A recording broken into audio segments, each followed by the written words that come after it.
এই মহিলার স্বামী এক সড়ক দুর্ঘটনায় মারা যায়। সে ভীষণ দুঃখী হয়ে পড়ে, তাই সে এমন এক ধরনের প্লাস্টিকের পুতুল আনে যেটা দেখতে তার স্বামীর মতোই। যে কোম্পানি থেকে পুতুল আনা হয়েছিল তারা বলে পুতুলটাকে পানিতে রাখো, সঙ্গে কিছু ওষুধ মিশাও, তবে ওই সময় পুতুলের দিকে তাকানো যাবে না। মহিলা তাই করে, পুতুলটাকে বাথরুমের ভিতরে রেখে বাইরে বসে থাকে। কিছুক্ষণ পর উপর থেকে অদ্ভুত শব্দ আসে। সে গিয়ে দেখে বাথরুমের বাইরে দুটো নগ্ন মানুষের পা দেখা যাচ্ছে। ভিতরে যে মানুষটা দাঁড়িয়ে আছে সে দেখতে ঠিক তার মৃত স্বামীর মতো। তার মনে পড়ে যায় একবার বান্ধবী বলেছিল এমন কোম্পানি আছে যারা মৃত মানুষের মতো পুতুল তৈরি করে দেয়। বাইরের দিক থেকে পুতুলটা স্বামীর মতোই, কিন্তু ভিতরে কোথাও যেন শূন্যতা থেকে যায়। একদিন তাদের হাত একে অপরকে ছুঁয়ে যায়, তখন মহিলা হঠাৎ কেঁদে ফেলে, বুকের সব দুঃখ বেরিয়ে আসে। এরপর থেকে পুতুল সব কাজ করে, মহিলার যত্ন নেয় আর তাকে অনেক ভালোবাসে। কিন্তু একদিন মহিলার অদ্ভুত লাগে, পুতুল চোখ খোলা রেখে শুয়ে থাকে অথচ ঘুমায় না। পুতুল বলে আমি ঘুমাই না, খাই না। তখন সে বুঝতে পারে এটা মানুষ নয়।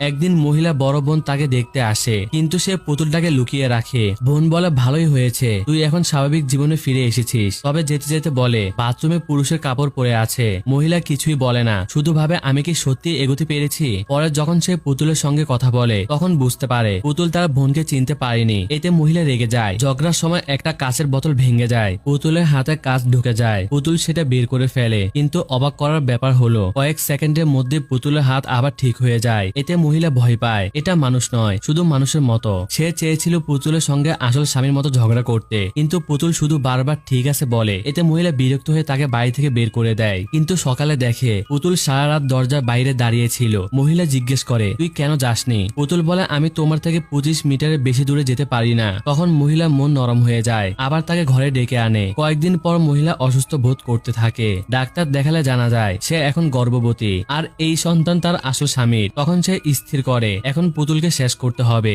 সে তাকে সমুদ্রের ধারে নিয়ে যায়। মহিলা বলে নিজেকে পাহাড় থেকে নিচে ফেলে দাও। পুতুল কিছু না বলে ঝাঁপ দেওয়ার জন্য প্রস্তুত হয়। মহিলা তাকে দেখে কাঁদতে শুরু করে, মনে হয় যেন আবারও স্বামীকে হারাচ্ছে। তখন সে বুঝতে পারে যদিও সে নকল, তবুও মনের দিক থেকে তারই ছিল। 15 বছর পরে তার মেয়ে একটা কেক নিয়ে ছাদের উপরে যায়। সেখানে মা সেই পুতুলটাকে লুকিয়ে রেখেছিল।